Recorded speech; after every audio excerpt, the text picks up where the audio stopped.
I need a man who can rule with his heart. King Adam of Ikiri whispered to himself as he gazed out over his vast, prosperous kingdom. A man who knows the weight of a crown is not in gold or jewels, but in the welfare of his people. Not every prince with riches or fame deserves the hand of my daughter. She needs someone more. The king's words hung in the air like a secret, known only to him. For months, he had turned away princes from great kingdoms. Their offerings of wealth and power meant nothing to him. They were all the same, arrogant, self-centered, and ruthless. None understood the responsibility that came with the crown. To the people of Ikiri, the king's intentions were a misery. Everyone knew that Princess Inini, his only daughter, was the most beautiful woman in the land. Inini was not just beautiful, but also intelligent and kind. She was admired by all, and she effortlessly melted the hearts of everyone she met with her kindness. Suitors came from far and wide, eager to win her hand in marriage, but none knew why they were turned away. What was the secret criterion the king sought? It is not bravery alone that wins war, King Adam mused, but wisdom. It is not strength alone that leads men, but compassion. And it is not riches alone that make a great ruler, but humility. These were the qualities he sought in a husband for his daughter Inini. But none of the suitors had proven worthy so far. The princes who came were proud, boastful, or worse, cruel. Some could fight with valor on the battlefield, but they treated others with disdain. Others came bearing gifts, but behind their smiles was greed and ambition. They lacked empathy, and without that, they could never win the heart of the king. The kingdom needed a ruler who would care for his people as much as himself. From the neighboring kingdom of Ishiri came Prince Nuru, a man known for his prowess in battle. His armies were unmatched, and his victories were celebrated throughout the land. But when King Adam spoke to him, he saw nothing but pride. I have never lost a war, Nuru boasted. Under my rule, your kingdom would be stronger than ever. Princess Inini deserves a husband who can protect her. The king shook his head internally. Strength without kindness is a sword without a sheath. Nuru did not see that leadership was more than winning battles. He did not see the value in peace. Next came Prince Obinna from the wealthy kingdom of Ama. He arrived in Ikiri with an entourage of servants carrying yams, cakes of palm oil, and a fat goat. Your Majesty, my wealth is beyond measure, Obinna said with a smile. I can provide everything your daughter desires. With me, Prince Obinna, she will want for nothing. But King Adam knew better. Wealth alone was no guarantee of happiness. In Obinna's eyes, he saw greed, not generosity. He had no sense of duty to his people, only to his own pleasure. The king dismissed him too. And so it went. Princes from near and far came, each more illustrious than the last. But none could meet the king's unspoken challenge. None understood that ruling was about more than power or riches. It was about serving, sacrificing, and loving. One day, King Adam heard news of a neighboring kingdom that caught his interest. The kingdom of Udo, known for its brave warriors or lifelong traditions, was different from the others. Its people valued respect, honor, and loyalty above all else. Perhaps, King Adam thought, there is a man among the sons of Udo who embodies the qualities I seek. A man who is brave but not reckless, strong but not arrogant, compassionate but not weak. How can I know who he is without meeting him? He prayed to his chi to bring the best man his daughter's way soon. In far away Udo kingdom was King Adimma, prowling his palace like an enraged lion, ready to devour its prey. Everything has changed. The royal staff of authority, the symbol of the king's power, had vanished. The palace was thrown into chaos. How could such a thing happen? The staff was always kept in the king's chamber, guarded night and day by his most trusted warriors. Could it have simply disappeared? Did it grow legs and walk out of the palace? Or was this the work of enemies? Impossible, King Adima muttered to himself. Our warriors guard the palace with their lives. No one could have stolen it, but the staff was gone and the kingdom was in disarray. The king summoned the seer. When he arrived, he closed his eyes and spoke in a voice that seemed to echo from beyond.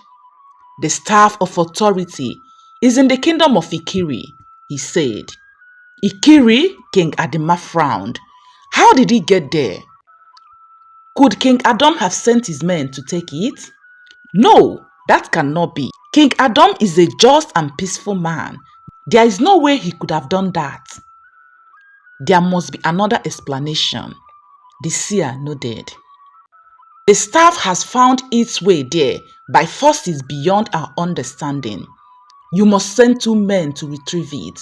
2 men who are peaceful and brave. King Adima agreed and sent a message to all the able-bodied men of Udo, commanding them to come to the palace by sunset. Among the first to arrive were his sons, Prince Echezona and Prince Urudi. I will go, father, Prince Urudi, the younger of the 2, declared. It is my duty to help restore order to the kingdom. I will go as well, Prince Echezona added quickly, but his reasons were less noble. He had heard rumors of the beautiful Princess Inini of Ikiri, and he saw this as an opportunity to meet with her. I will find the staff and perhaps gain the favor of the princess. King Adima looked at his sons and gave his blessings. If you succeed in bringing back the staff, you will bring great honor to our kingdom.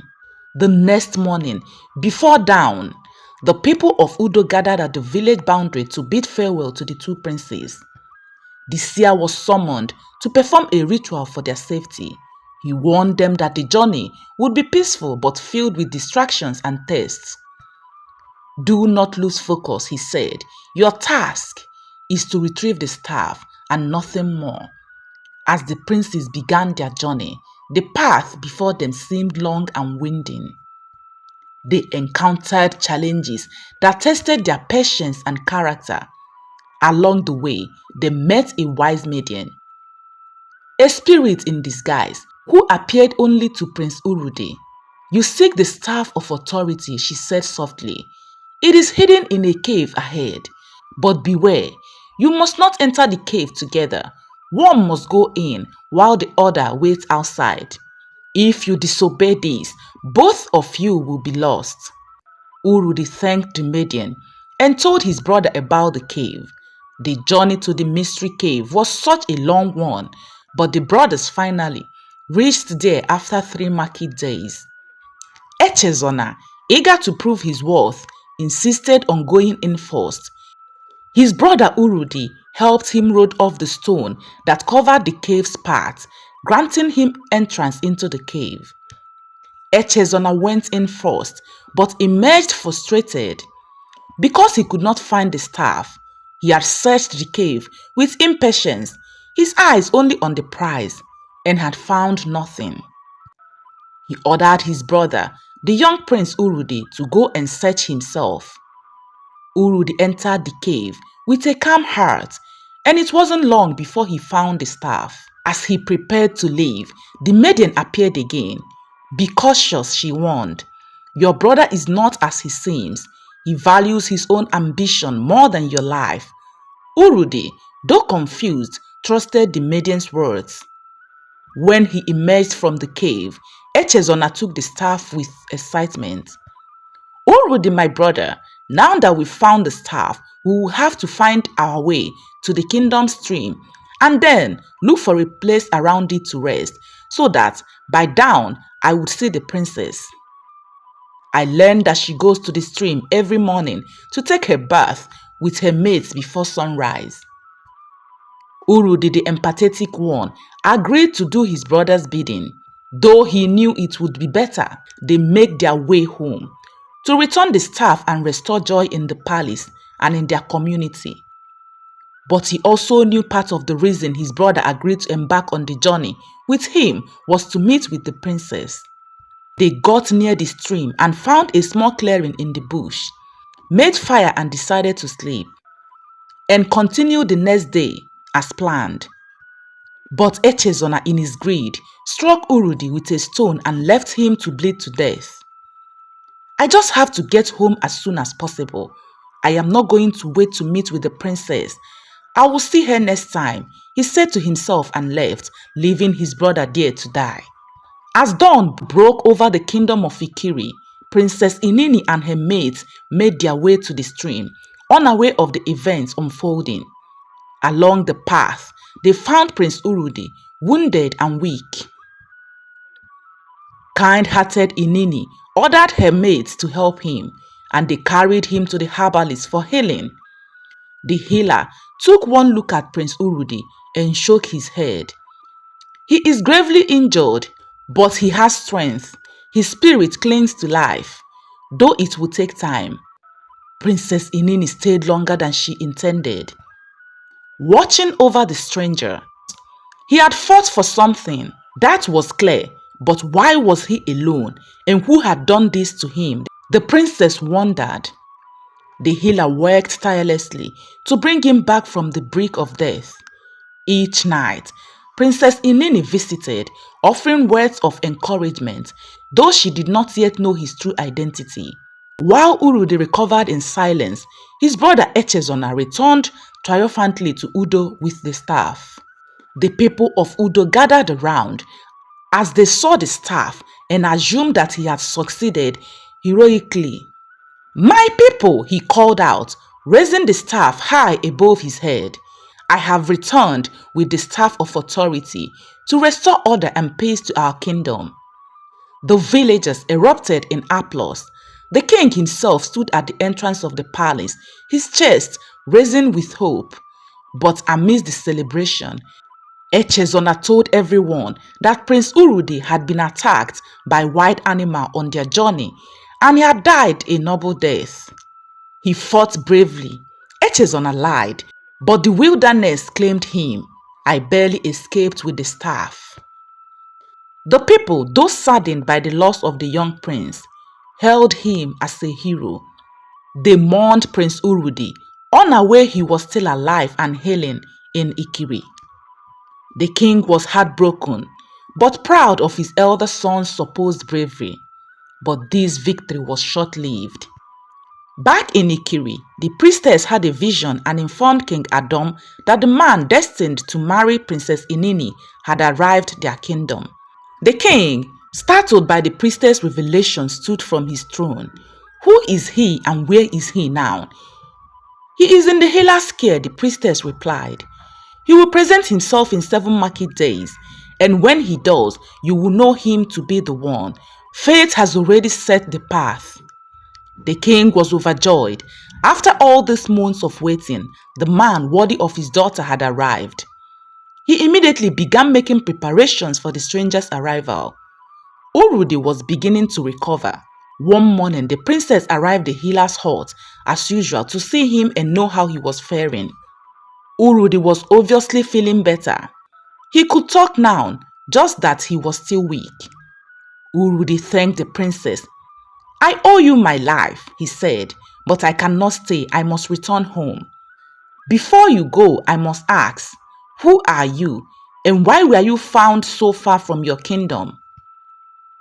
Urudi's heart pounded. He had to choose his words carefully, for revealing his identity now could implicate things. "I am Urudi," he began slowly, not giving away his royal title. "I came in search of something important, but my journey was interrupted." Princess Inini's eyes sharpened with curiosity, but he said nothing more. She simply nodded, allowing the misery to remain for now. As the days passed, Urudi grew stronger, and so was his bond with the princess of Ikiri.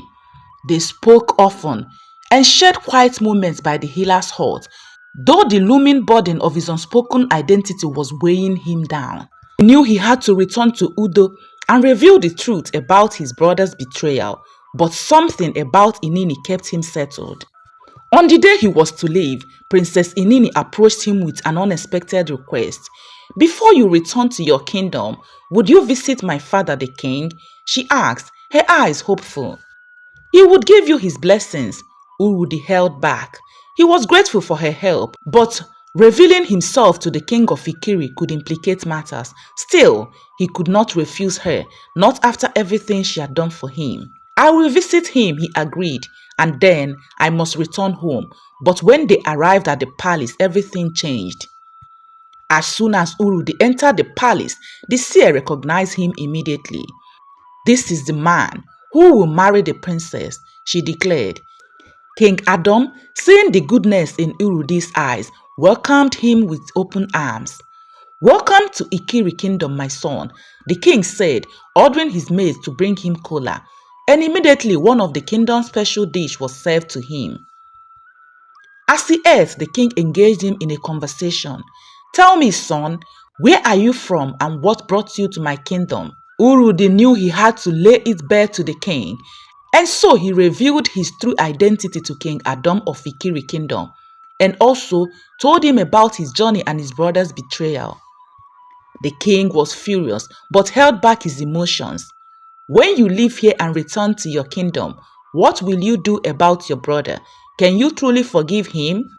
the king asked. Urudi looked at the king, his brow furrowed in thought. "I don't know," he admitted after a long silence. "I want to believe that there is still good in him, that something, anything can explain why he did what he did.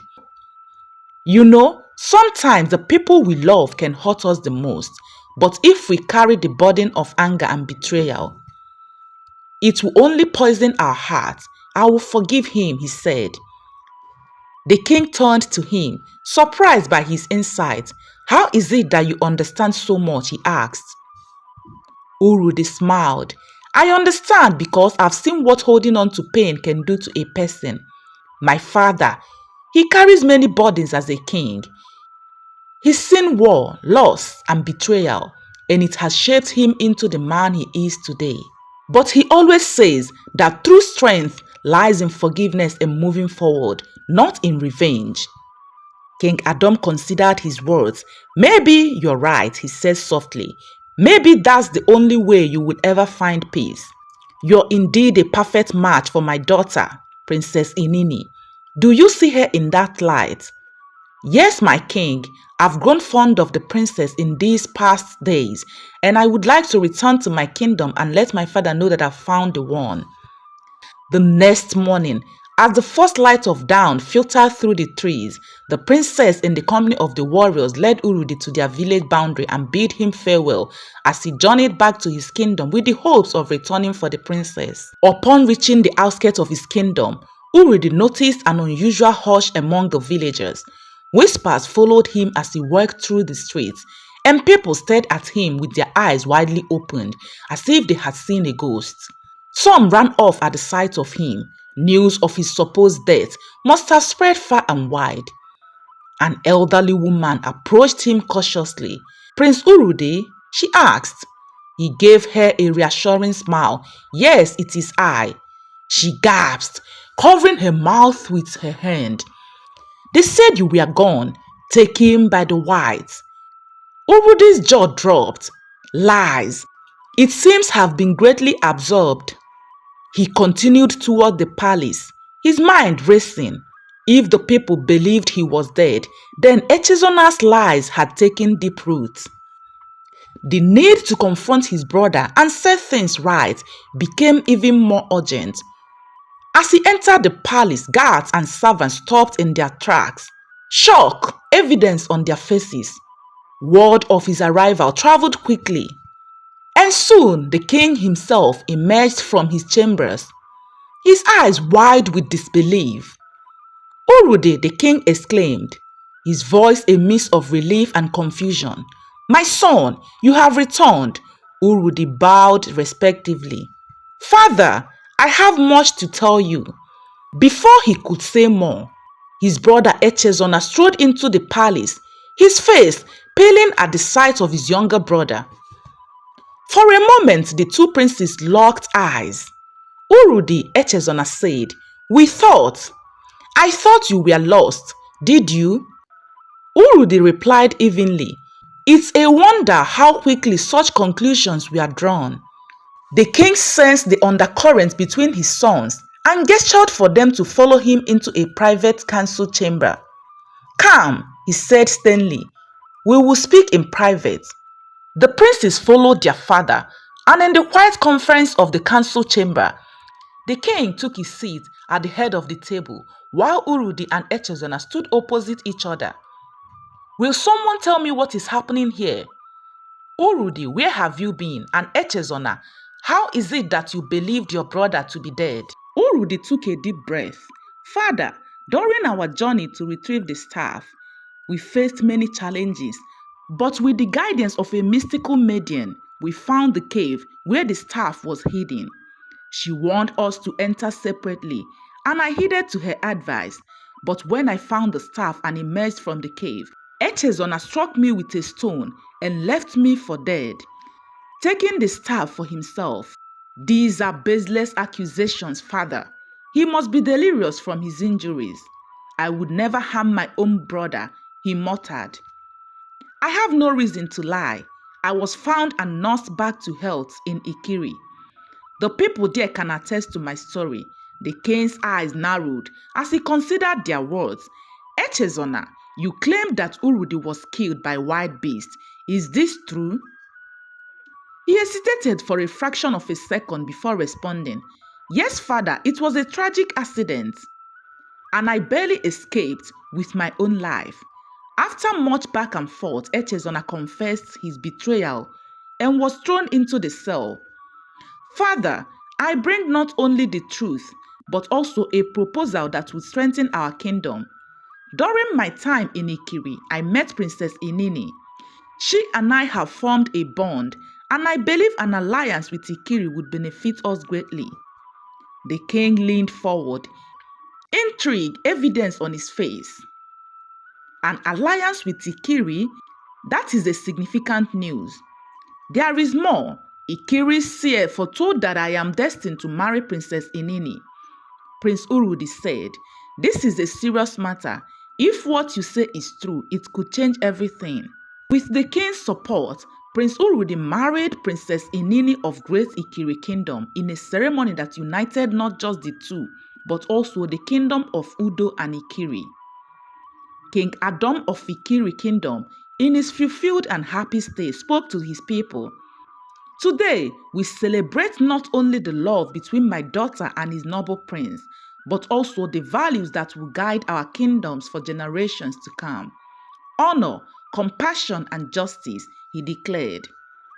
And Prince Urudi has shown these qualities in his journey, and I have no doubt he will continue to lead with the same wisdom and heart.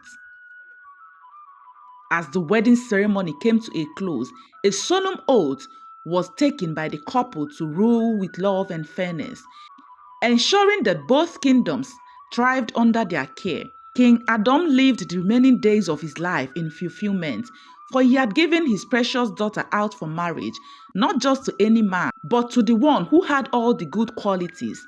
Finally, the best man won. "I can now take a rest," he muttered. As for the head prince of Udo, he had completed his punishment and learned valuable lessons. Truly repentant, he sought forgiveness from his family and people. His apologies were accepted, and as he had genuinely transformed into a repentant soul, acknowledging his past mistakes, he took on his responsibilities as the head prince of Udo.